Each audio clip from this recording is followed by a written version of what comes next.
శరన్నవరాత్రి మహోత్సవాలలో ఈరోజు అన్నపూర్ణాదేవి అలంకారం. శ్రీ అన్నపూర్ణాదేవి అన్నాన్ని ప్రసాదించే మాతృమూర్తి. అన్నం పరబ్రహ్మ స్వరూపం.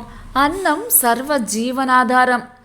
శ్రీ అన్నపూర్ణాదేవి ఎడమ చేతిలో ఉన్న బంగారు పాత్రలో ఉన్న అన్నాన్ని వజ్రాలు పొదిగిన గరిటతోటి సాక్షాత్తుగా ఈశ్వరునికే భిక్షను అందిస్తుంది. లోకంలో జీవుల ఆకలిని తీర్చడం కన్నా ఎక్కువ అయినది ఏదీ లేదు. అన్నపూర్ణాదేవి అలంకారంలో అమ్మవారిని దర్శించటం వల్ల అన్నాదులకు లోపం లేకుండా ఇతరులకు అన్నదానం చేసే సౌభాగ్యాన్ని పొందగలుగుతారు.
కఠిన కమటి